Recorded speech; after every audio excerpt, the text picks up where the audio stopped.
तो वैष्णव और वैष्णव के चरणों में मेरा यथायोग दंडवत प्रणाम। श्रीमद् भगवत गीता द्वितीय अध्याय हमारा हो गया है। अब इसमें से प्रश्न पूछे जाएंगे और जिसके किसी का कोई डाउट है उसको क्लियर किया जाएगा। एक बार दोबारा हम उस चार्ट को करते हैं जिसको कल हमने किया था रिवाइज, ताकि ये हमारा पूरा क्लियर हो। हमने पहले दिन बोला था हमने कोई ट्रेन नहीं पकड़नी और हमें कहीं पहुंचना नहीं है इतनी जल्दी। आराम से सब विषयों को अच्छे से समझते हुए हमें आगे बढ़ना है, ताकि ये सारे विषय जितने भी हम समझ रहे हैं गीता जो है वो हमें अच्छे से समझ में आ जाए। जब हमें लगेगा कि हमें दूसरा अध्याय अच्छे से समझ आ गया तब हम तीसरे अध्याय में प्रवेश करेंगे। ऐसे सिलेबस पूरा हमें करना नहीं है, कोई कहीं जाना हमें नहीं है। टेस्ट होगा सबका, टेस्ट होना बड़ा जरूरी है। क्यों भाई? टेस्ट से व्यक्ति को पता चलता है कि मैं कितने पानी में हूं। भगवान भी परीक्षा लेते हैं वैष्णवों की, हम भक्तों की। आप हमें पता नहीं चलता, हमारी परीक्षाएं होती हैं जब हमारे ऊपर ये थोड़े बहुत संकट आते जो भजन करने वालों पर, तब हमारी पता चल जाती है कि हम कितने पानी में हैं। अगर तो हमने हाहाकार मचा दी तो भगवान कहते हैं अभी पक्का हुआ नहीं, अभी तो थोड़े से में ही घबरा गया। तो इसीलिए ये टेस्ट सबके होंगे। जो पहली क्लास का व्यक्ति है, फर्स्ट क्लास का स्टूडेंट है, उसका फर्स्ट क्लास के हिसाब से टेस्ट होता है, उसको वैसे क्वेश्चन आते हैं। सेकंड क्लास वाले को सेकंड क्लास के हिसाब से टेस्ट दिया जाता है। लेकिन परीक्षा सबकी होती है। क्यों होती है परीक्षा? आगे बढ़ाने के लिए। फर्स्ट क्लास में परीक्षा पास हुई, सेकंड में चले गए, सेकंड से पास करी, थर्ड में चले गए। ऐसे ही परीक्षा पास करते करते हमने 10th करी, फिर +2 करी, फिर हमने डिग्री करी, फिर हमें कोई मास्टर डिग्री हासिल करी, तब जाकर के हमने इंटरव्यू दी, इंटरव्यू में अपने आप को साबित किया, फिर जाकर को हमको जॉब मिलती है। तो यह एक क्रम होता है संसार में। एक संसार की 80-90 साल की आयु होती है व्यक्ति की। उस आयु को भोगने के लिए भी उसको 25-26 साल तक कितना संघर्ष करना पड़ता है अपने आप को स्टेबल करने के लिए। और भक्ति मार्ग में अगर हम कोई सोचे कि एक दिन में हाथ में माला पकड़ ली और एक दिन में ही सब कुछ हो जाएगा, तो कभी ऐसा नहीं होता। उसमें भी समय लगता है। ये अनंत जन्मों का प्रोसेस है। इसको कोई ये नहीं समझे कि हाँ जी एक ही दिन में हो जाएगा। होने को एक दिन में भी हो सकता है। ये कोई पत्थर की लकीर भी नहीं है कि एक दिन में नहीं हो सकता। क्यों? भगवान की कृपा किसी भी चीज की वो नहीं है, बाध्य नहीं है कि भगवान हमारा साधन देख करके ही कृपा करेंगे, ऐसा भी नहीं है। साधन हमें करना है इसीलिए क्योंकि भगवान इससे प्रसन्न होते हैं, हमारा चित्त शुद्ध होता है साधन से अंतःकरण, और भगवान की प्रसन्नता के पात्र हम बनते हैं, उससे ज्यादा प्रोबेबिलिटी बढ़ जाती है। तो जैसे एक किसान है, उसके पास एक खेत है, वो कहे भी कृपा तो वर्षा है, वर्षा तो कृपा है, अगर होनी होगी हो जाएगी, मैं क्यों लगा रहा हूं, वर्षा होगी तो हो जाएगा। वर्षा पे निर्भर करती है खेती तो। और वो खेत को जोते भी ना, बीज भी ना डाले, तो अगर वर्षा हो भी जाएगी क्योंकि खेत बंजर पड़ा हुआ है, कुछ फायदा होगा नहीं। इसीलिए किसान जो समझदार है, बुद्धिमान है, वो अपनी तरफ से सारी तैयारी रखता है। खेत को बोक जो है अच्छे से प्लोइंग करके रखता है, उसमें बीज डाल करके रखता है, अपनी तरफ से सारा खरपतवार निकाल के रखता है। जब वर्षा होगी तो फिर एकदम से फसल हो जाएगी। कृपा साध्य ही है भगवान, ये बात सही है, लेकिन कृपा करने के लिए भी कोई मापदंड होगा। तो इसीलिए उस हिसाब से हमें अपना साधन भजन करते रहना है। तो उस साधन में हमें अपनी कोई जल्दी नहीं मचानी।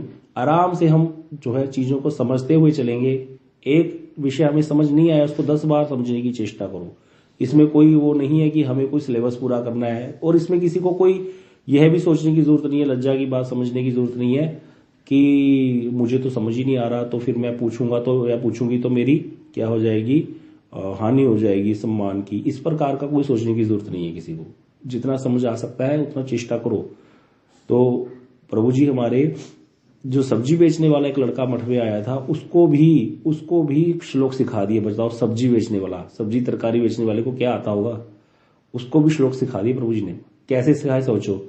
जैसे एक श्लोक है, ममे वायुषो जीवभूत सनातन इंद्रियाणी तो इस तरह से ये श्लोक है, ममे वायुषो जीवलोके जीव। तो एक श्लोक के 4 चरण होते हैं। बस उसको पहले दिन बोला, उसको पहले दिन बोला कि तुम क्या करो, पहला ही चरण याद करो। 8 दिन तक उससे पहला ही चरण सुनते रहे, ममे वांशो जीवलोके। बस इतना याद करना है। इतना तो कोई भी कर लेगा, ममे वांशो जीवलोके।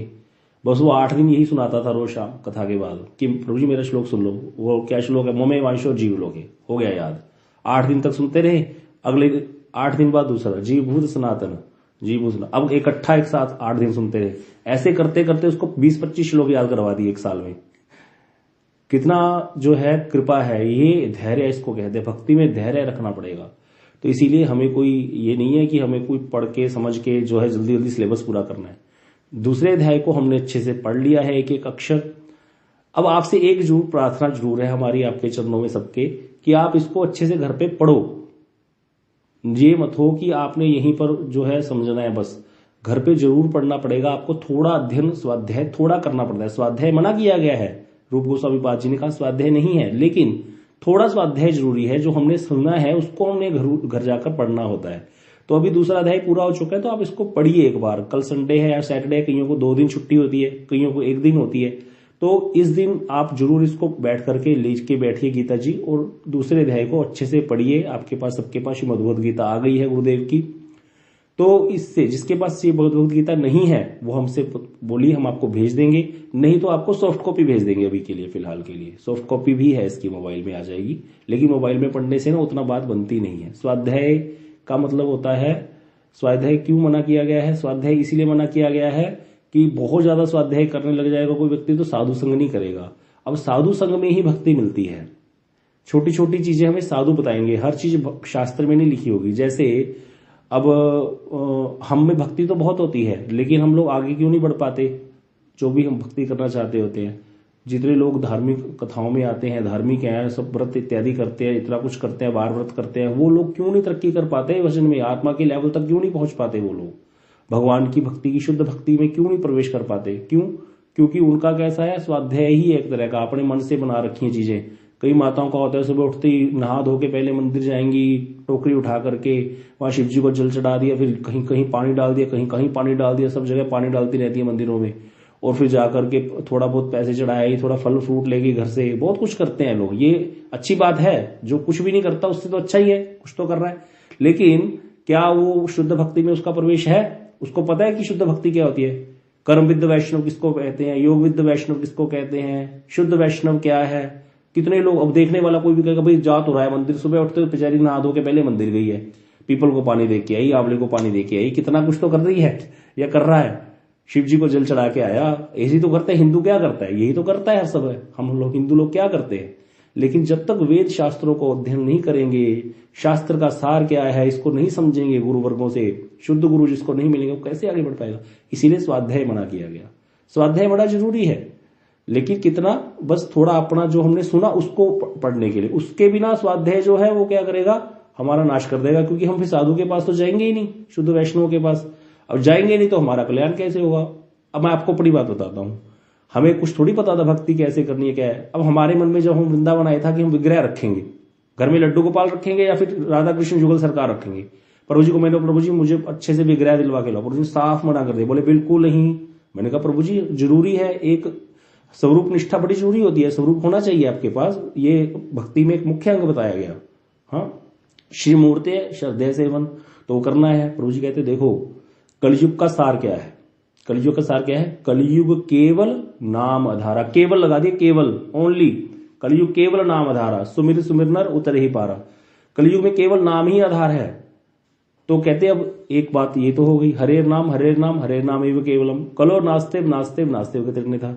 इसका अर्थ क्या भाई? नाम जपो। चाहे निर्गुण निराकारवादी हैं, डेरों पर जाने वाले हैं, चाहे सगुण साकार को मानने वाले हैं, सबके लिए शास्त्र में आधार नाम ही बताया है। जो निर्गुण निराकारवादी हैं, डेरे जो चला रहे हैं, उनका भी क्या है? निर्विशेषवादियों का मत, ज्ञानियों का क्या मत है?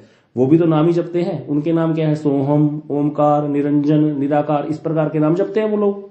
यही नाम दिए जाते हैं, कहीं 5 दिए जाते हैं, कहीं 3 दिए जाते हैं, ये नाम दिए जाते हैं। तो वो भगवान के, ये भगवान के ही नाम है। ब्रह्म को ही पुकारने का एक अर्थ है, नाम है ये।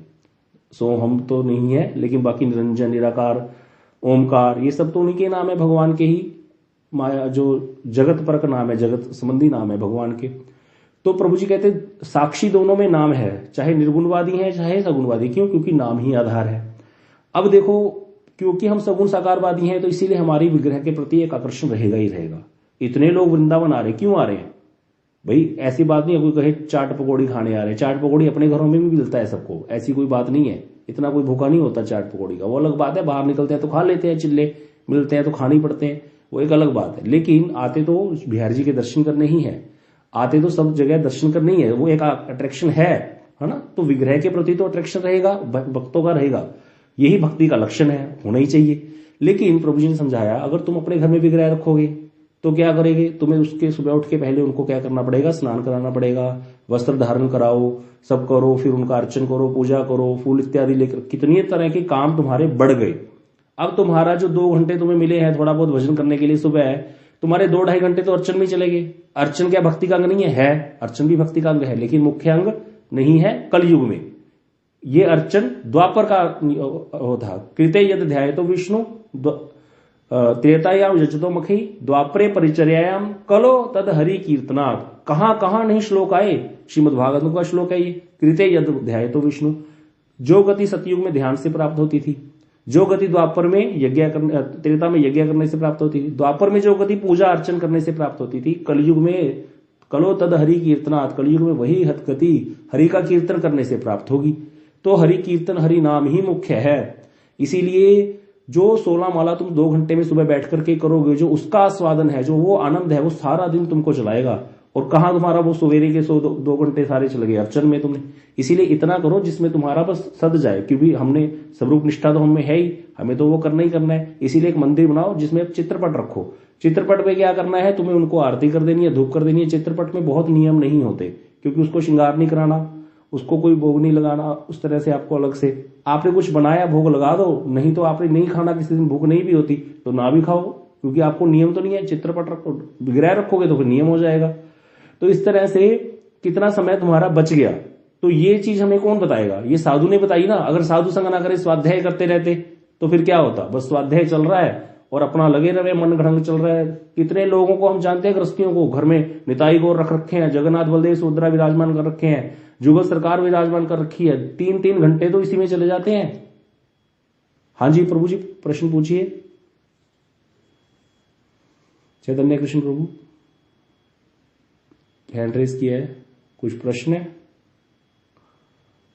वैसे कह रहा हूँ मैं तो, जैसे भोग कैसे लगाए फिर, अगर चित्रपट रख लिया तो भोग लगा के खाना चाहिए? हाँ, तो क्या हो गया, चित्रपट आपके घर में वही होना चाहिए ना, जो ठाकुर मठ में जो हमारे चित्र है, उसकी तो घर में उसको तो भोग लग रहा है ना मठ में, मंदिर में, उसी को ले आओ, उसका विग्रह। आप हमारे जो यहाँ पर वेणुगोपाल प्रभु जी आप अपना मंदिर दिखा देना सबको थोड़ी देर बाद कैमरा ऑन करके।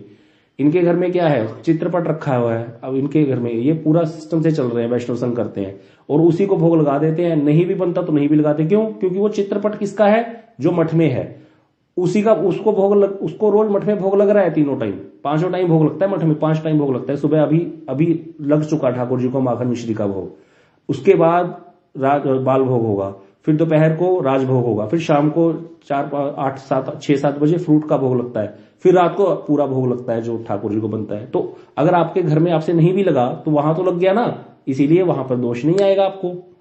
इस तरह से नियम हो गया ना ये। तो वैसे तो मतलब घर में लड्डू गोपाल के लिए भी इतना नियम नहीं होता। तो कहते जब विग्रह, तो जो विग्रह है उनको ऐसे थोड़ी कि त्याग कर देंगे, उसकी सेवा करो, कोई दिक्कत नहीं है, लेकिन उसमें बहुत ज्यादा समय ना नियोजित करो। इतना करो कि बस आपका चल जाए। और अगर आपको लगता है, जैसे किसी किसी की ना विग्रह के प्रति बड़ी निष्ठा होती है, वो लोग उनको जितना भी समझाओ भजन नहीं करते, वो लोग माला नहीं हाथ में लेते, लेकिन क्योंकि उसकी विग्रह में तो निष्ठा है विग्रह की, तो उसको लगा दो उसमें काम में, उसको उस काम में। हमारे संगरूर में एक दीदी है, उनको वो नाम जप नहीं करती, लेकिन वो ये सब कर लेती हैं, तो हमने उनको दे रखे अपने घर की सेवा। वो हमारे घर में वही ठाकुर जी को श्रृंगार करती हैं। तो क्या उनकी भक्ति नहीं हो रही? उनकी हो रही, क्योंकि वो नाम जप में उनकी रुचि नहीं है अभी। अब उनका धीरे धीरे ये विग्रह सेवा से उनको फल मिलेगा कि उनकी नाम में रुचि हो जाएगी। जिनकी नाम में रुचि है ना, उन्होंने सारे यज्ञ कर चुके हैं, वो किसी जन्म में सारी तपस्याएं, सब स्वाध्याय सब कर चुके हैं, तभी तो नाम के प्रति रुचि आई है। ये हाथ में माला ऐसी थोड़ी आ गई, तो इसको समझना पड़ेगा। वेणुगोपाल प्रभु आप दिखा दीजिए वो मंदिर, आपके दर्शन करा दीजिए सबको। हाँ, तो इस तरह से रहता है, ये समझने वाली बात है। तो इसी ये चीजें हमें कहाँ पता चलती है? ये साधु संघ में पता चलती है। अब हम लोग आए थे वृंदावन, 8 साल पुरानी बात है, हम भी ले आते विगत ठाकुर जी के विग्रह घर में, तो हम क्या मठ जा पाते? सुबह सुबह तो विग्रह को लग जाते हैं 2 घंटे, तो हम कहाँ मठ जा पाते, प्रभु जी का संग कर पाते? इतना कुछ कैसे सीखते हम लोग? तो ये समझने वाली बात है। हाँ जी प्रभु जी, कराइए दर्शन। कैमरा बैक साइड इसमें मेरे को, मैं वैसे मोबाइल ही घुमाता हूं, वैसे पता नहीं चलता इसमें क्या ऊपर ही होता है, ऊपर ही होता है, वो एक बटन होता है।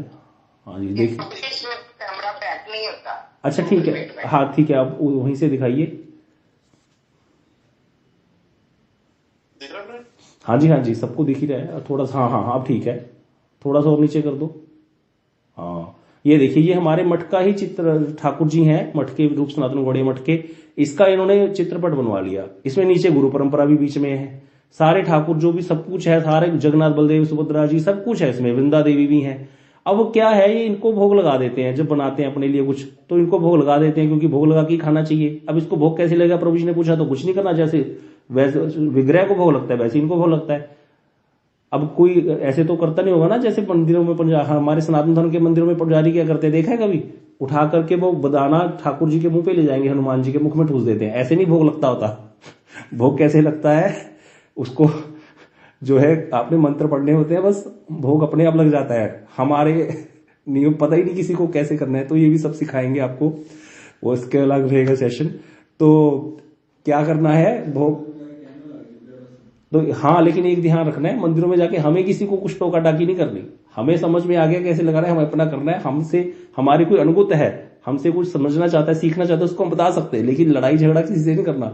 इससे क्या होता है, लोग जो है वो परेशान हो जाते हैं। जो भी कोई व्यक्ति जो कर रहा होता है ना, वो सुनना नहीं चाहता। सबसे बड़ी बात होती है कि मैं गलत कर रहा हूं, वो कभी सुनना नहीं चाहता, हर बात में तर्क करेगा। लेकिन अर्जुन को भी भगवान कब तक नहीं बोले, देखो, जब तक अर्जुन शरण में नहीं आया। अर्जुन ने जब बोला कि कार्पण्य दोषोपहत स्वभाव परछामी त्वाम धर्म सम्मूढ़ चेता, बोल बोल के जब थक गया, उसको लगा क्या बोले जा रहा हूं मैं, तब अर्जुन ने जब कहा कि मैं आपसे पूछता हूं, मैं आपका शिष्य हूं, मैं आपकी शरण में हूं, आप मुझे स्वीकार करो और आप मुझे उपदेश प्रदान करो, तब भगवान ने एकदम से सारा दूसरे अध्याय में बोलना शुरू कर दिया थे। तो इसीलिए हमने उसको बोलना है जो हमारे शरणागत है, या हमारे को हमसे सीखना चाहता है, या उसको पता है कि हमें पता है, इसलिए हम उसको सही बताएंगे। नहीं तो किसी से कोई ज्यादा बहसबाजी हमें नहीं करनी चाहिए। इससे क्या होता है, हमारे भजन में हानि शुरू हो जाती है फिर, कि वो बोलेंगे अच्छा ये पता नहीं कहां से सीख के आते हैं और हमें सिखाने लग गए, तो वो हमारी निंदा करेंगे, और फिर हम तो इतने पक्के नहीं हुए अभी, तो हमारा भजन नष्ट हो जाएगा, फिर माला करते समय चित्त में विक्षेप हो जाएगा। इसीलिए ये सारी चीजें हमें कौन सिखाता है, ये हमें वैष्णव सिखाते हैं। छोटी छोटी चीजें हमें ये वैष्णव सिखाएंगे, हर चीज शास्त्र में लिखी नहीं होगी। वैष्णव जो है, इसीलिए कहा गया कि आचार्य की क्या लक्षण बताए गए, आचिनोति या शास्त्रार्थम आचार्य।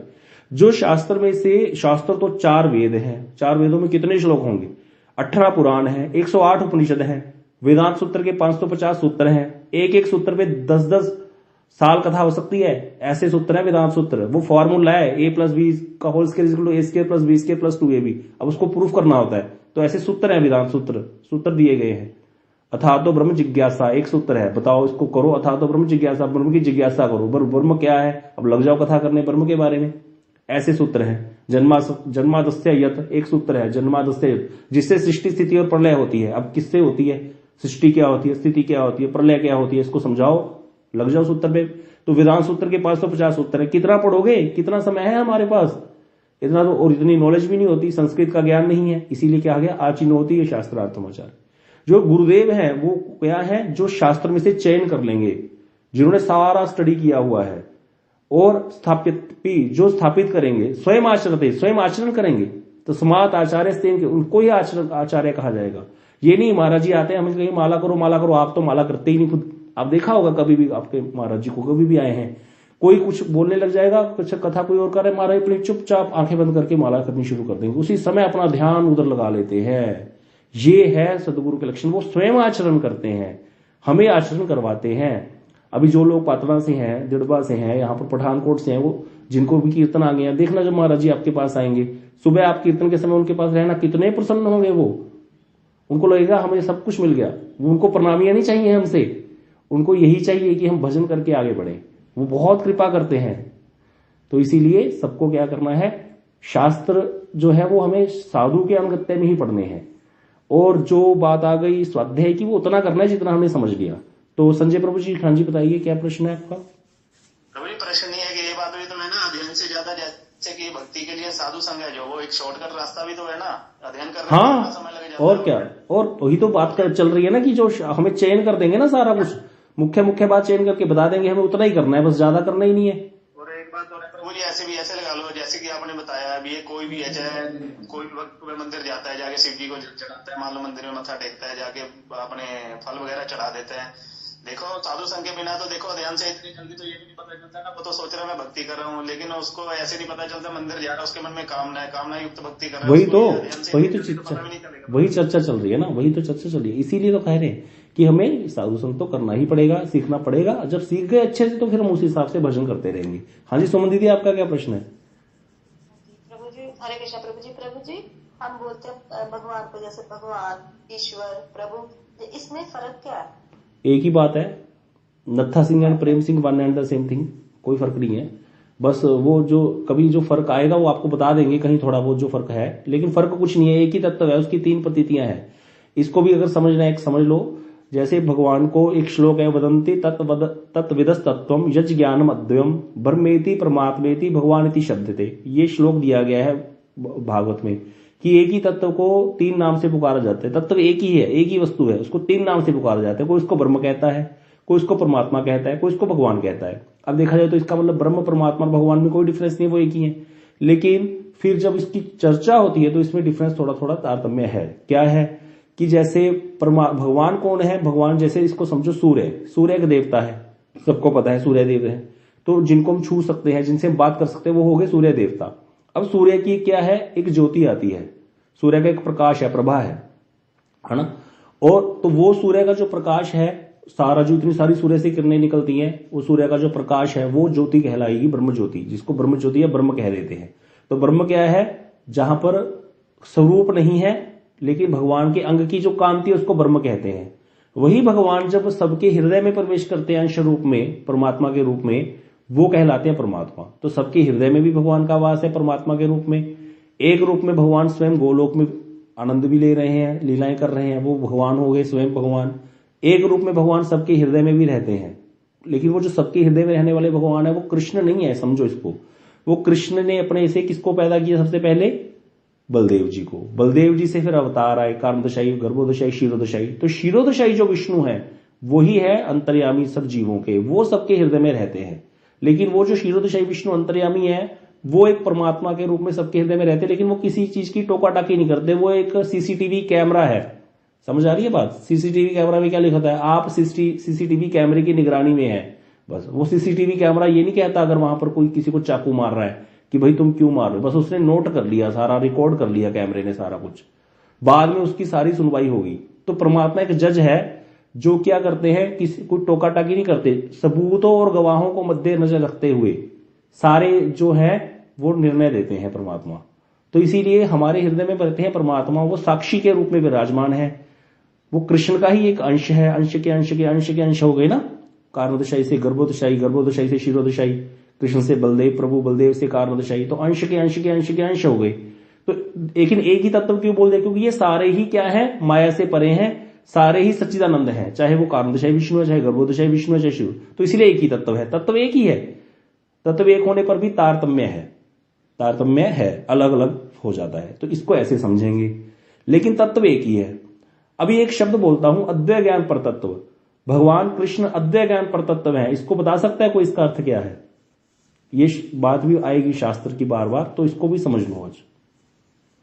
कृष्ण अद्वय ज्ञान पर तत्व है, इसको कोई बता सकता है एड्रेस करके?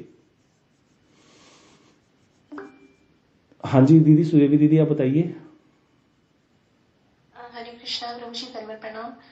प्रभु जी कृष्ण जो है वो सब जगह है भी और नहीं भी। जैसे आकाश को हम एक जैसे उसमें ना इकट्ठा नहीं कर सकते किसी बर्तन में, तो वो हर जगह व्याप्त है। तो ऐसे कृष्ण हर जगह व्याप्त है और कृष्ण का स्वरूप भी है और कृष्ण का स्वरूप भी नहीं है, वो दोनों ही बात है। ठीक है, थोड़ा अच्छा बताया। किसी को और समझ आया जैसे दीदी ने बताया? कोई ऐसा है जिसको समझ में नहीं आया हो? क्या है अद्वय ज्ञान पर तत्व? मनीष प्रभु आपको पता है अद्वय ज्ञान पर तत्व क्या होता है?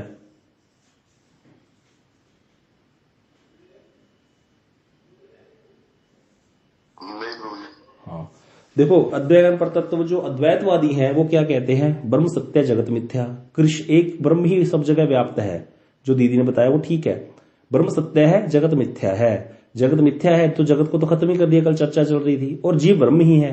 तो अद्वय ज्ञान पर तत्व का अर्थ वो ये लेते हैं कि कृष्ण ही है, हम राम ही हैं, हम कृष्ण ही, हम ब्रह्म है। मैं भी ब्रह्म हूं, तुम भी ब्रह्म हो, सब ब्रह्म हो। तो आप ब्रह्म हो तो फिर आप परेशान क्यों होते हो? भाई हमने कोई प्रश्न पूछ ले, हम ब्रह्म है तो हम परेशान क्यों होते? क्योंकि हमको क्या कर दिया, माया ने घेर लिया। तो इसीलिए माया की दो वृत्तियां होती है कहते हैं। अब कोई फिर कहे कि भाई अगर माया ने घेर लिया तो एक राम और कृष्ण भी ब्रह्म होके आए थे, उसको भी माया ने घेरा था, वो माइक ब्रह्म बोलते हैं राम और कृष्ण को भी। और हम भी माइक ब्रह्म है, हम भी माइक ब्रह्म है। तो हम में और फिर रामकृष्ण में तो बड़ा डिफरेंस था। तो उनके पास एक और बात है फिर कि माया की दो वृत्तियां हैं, एक विद्या वृत्ति और एक अविद्या वृत्ति। जो तो माया की विद्या वृत्ति से ग्रस्त होकर के आता है वो बनता है राम और कृष्ण। उसको पता रहता है कि मैं ब्रह्म ही हूं, मैं तो यहाँ पर एक नाटक अदा कर रहा हूं। जैसे रामलीला में राम जो बना हुआ है उसको पता है मैं राम नहीं हूं, मैं तो अमुक व्यक्ति हूं, कोई मैं तो किशोर हूं। राम की तो मैं एक्टिंग कर रहा हूं, इसलिए वो उससे लिप्त नहीं होता राम के कैरेक्टर से, है ना। तो इस तरह से वो कहते हैं। लेकिन कहते हैं जो अविद्याग्रस्त होकर के आता है ब्रह्म जब, तो वो बन जाता है जीव, बद्ध जीव। इसीलिए वो कहते हैं वो बद्ध जीव है। अब उसको यही याद कराना है कि तुम ब्रह्म ही हो बस।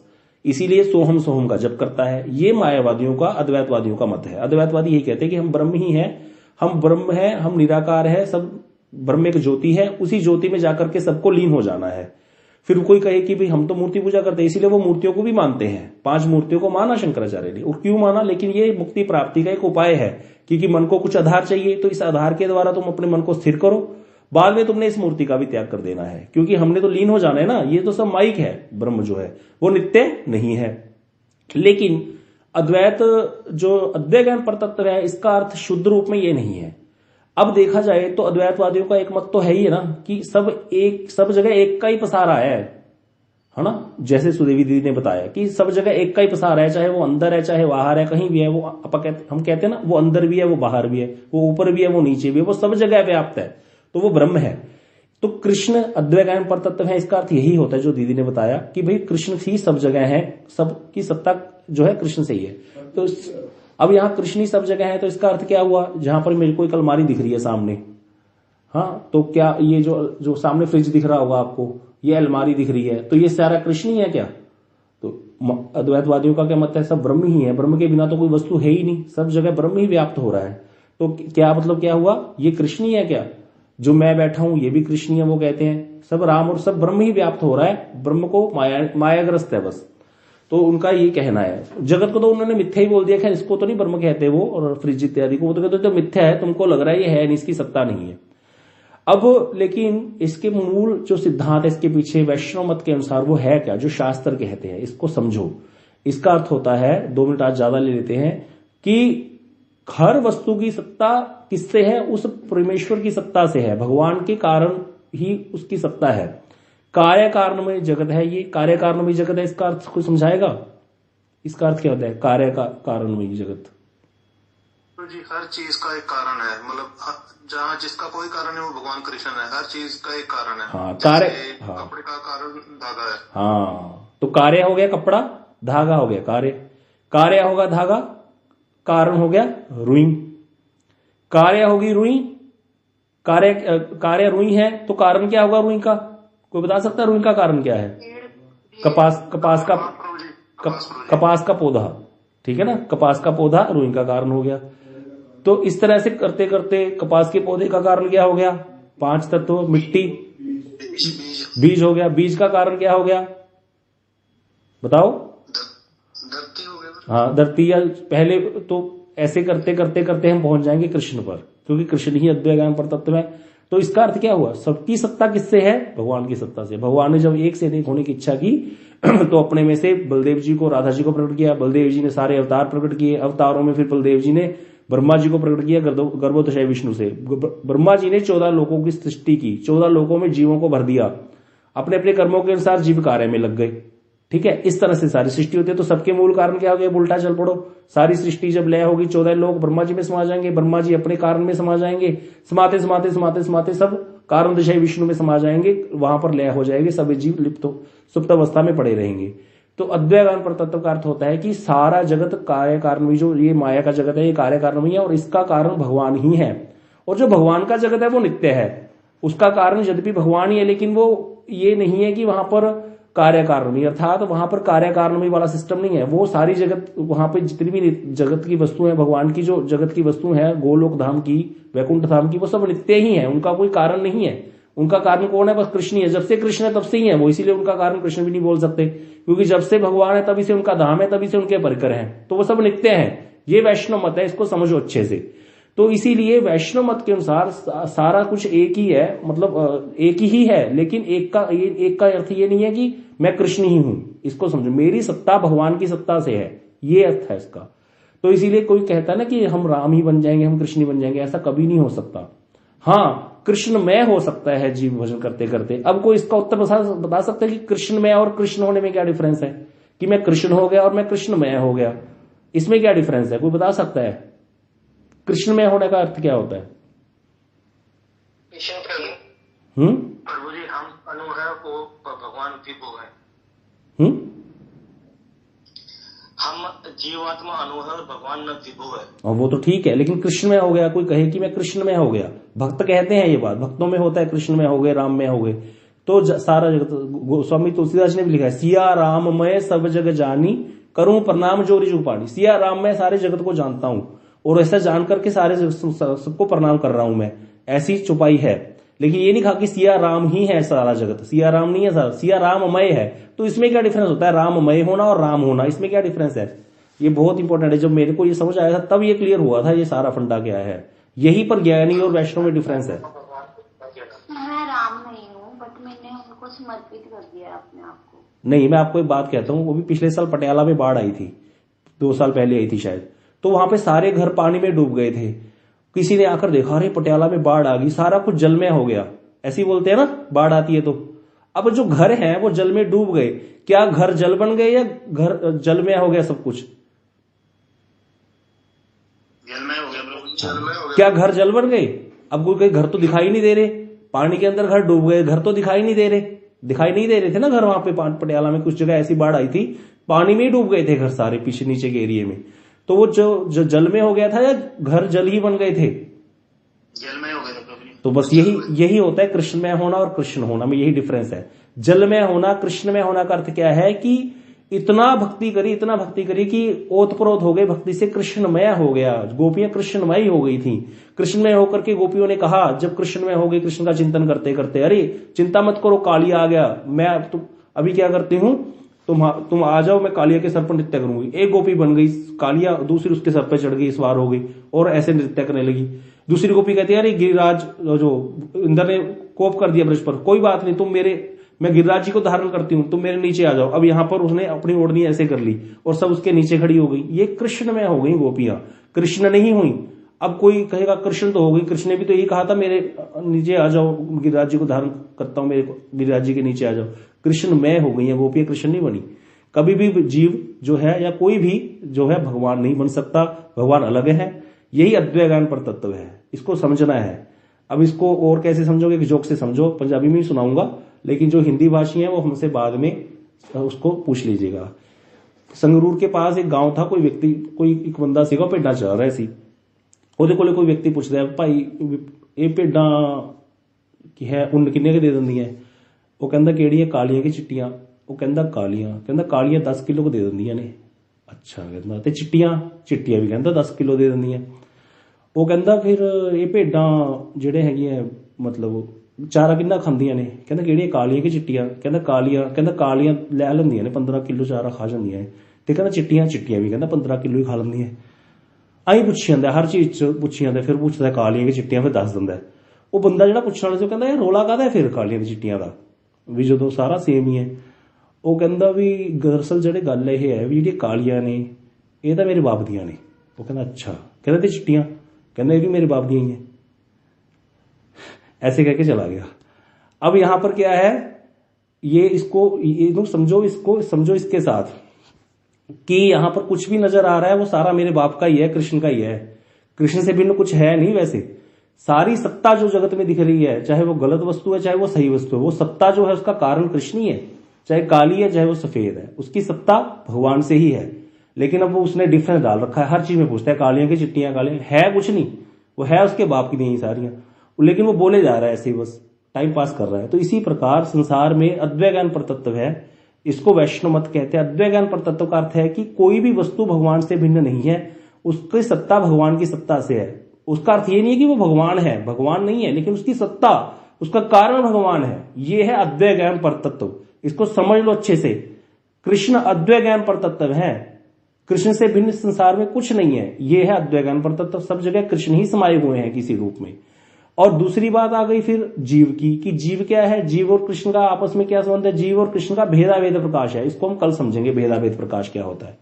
जिसको ये समझ आ गया मत, और उसको कई चीजें क्लियर हो गई। ठीक है, तो इस तरह से चीजों को समझते हुए चलो, ताकि हमारा जो ये शास्त्र है, इसका जो एक शास्त्र अपने अच्छे से समझ लिया गीता को, बस आपका हो गया सारा कुछ। फिर आप कोई ग्रंथ उड़ाते रहोगे, आपको एकदम से चीजें समझ में आती जाएंगी। कोई रॉकेट साइंस नहीं है ये। तो अभी समय आज बहुत ज्यादा हो गया।